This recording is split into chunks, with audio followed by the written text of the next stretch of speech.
آج محترم عمران خان صاحب کی تاریخ تھی جو چیف جسٹس اسلام آباد ہائی کورٹ کی ڈویژن بینچ کے پاس لگی ہوئی تھی. 12 بجے کا ٹائم تھا. 12 بجے سے ہم 1:45 بجے تک بیٹھے رہے اور پسینے میں شرابور ہو کر بیٹھے رہے.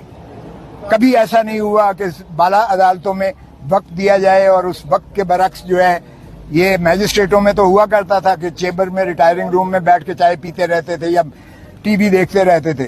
ہائی کورٹوں میں کبھی ایسا نہیں ہوا تھا. میں نے شکایت بھی برملا کی, اگرچہ چیف جسٹس صاحب نے اس کی معذرت کی, لیکن میں نے کہا جی یہ کٹسیز ختم ہو گئی ہیں. ہم آپ کی عزت کرتے تھے, آپ کو ہمارا عزت بھی ملحوظ ہونی چاہیے. ہم پسینے سے شرابور ہو کر جو ہے یہاں 2 گھنٹے سے بیٹھے ہوئے ہیں اور آپ نے جو ہے ٹائم دے کے ابھی نہیں آئے. اور پھر میں نے ان کو بتایا کہ خان صاحب کے ساتھ یہ ایڈیشنل سیشن جج جیل میں گیا ہے انسپیکشن کرنے کے لیے, اور اس نے لکھا ہے کہ خان کے کمرے کے باہر جو ہے وہ لگا ہوا تھا کیمرہ لگا ہوا تھا, جو ان کو نہانے کی جگہ اور جو ان کو انخلا کی جگہ تھی وہ کھلی تھی.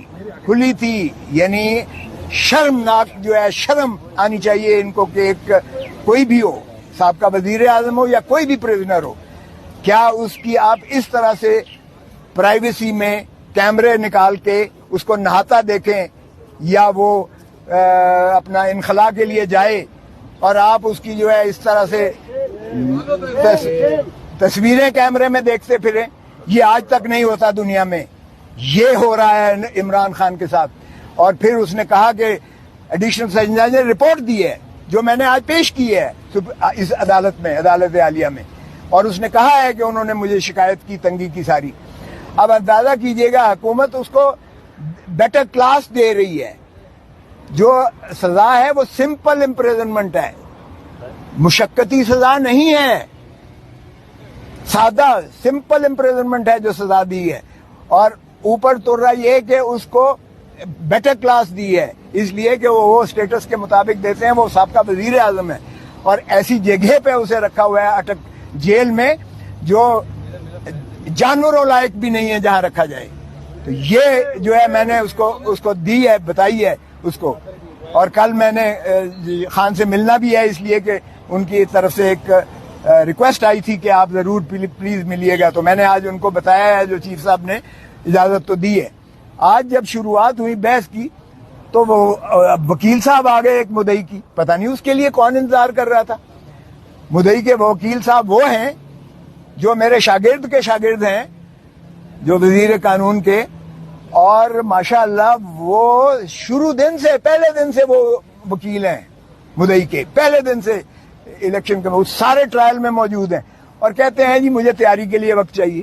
جج صاحب نے کہا بھائی تم تو خود بیچ میں رہے ہو, 2 ہفتے چاہیے مجھے. میں نے کہا سبحان اللہ, جب ہم نے مخالفت کی تو کہتا ہے 10 دن دے.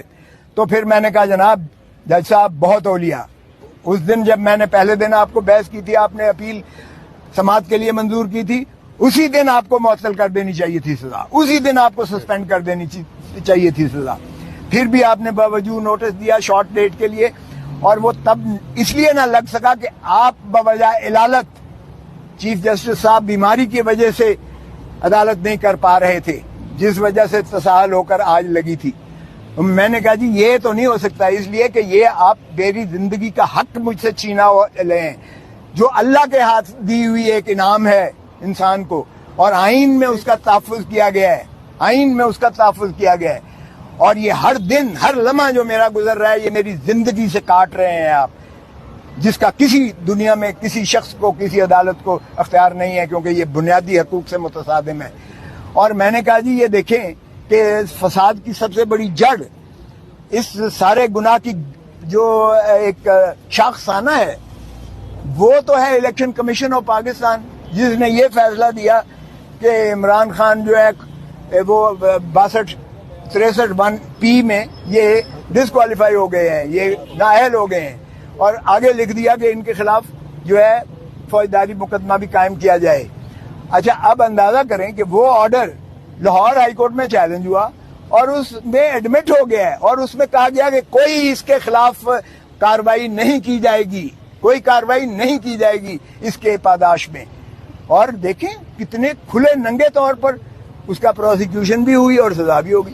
اور پھر میں نے کہا جی آپ جورسڈکشنل انکیپیسٹی ہے.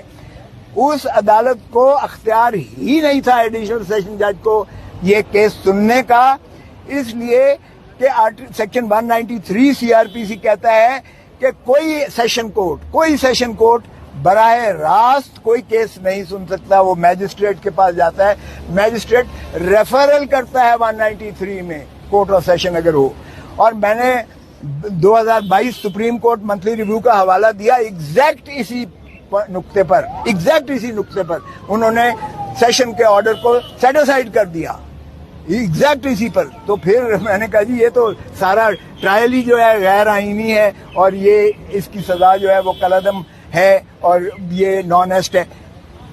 پھر میں نے کہا جی دوسری بات یہ ہے کہ یہ کمپلینٹ جو مدعی کیا گیا ہے جیسے الیکشن آفیسر وہ کر ہی نہیں تھا سکتا کمپلینٹ جو ہے یہ الیکشن ایکٹ کے تحت، کیونکہ اس میں election commission of Pakistan complaint کر سکتی ہے یا الیکشن کمیشن آف پاکستان کسی کو ڈیلیگیٹ کر سکتی ہے. یہاں سیکٹری الیکشن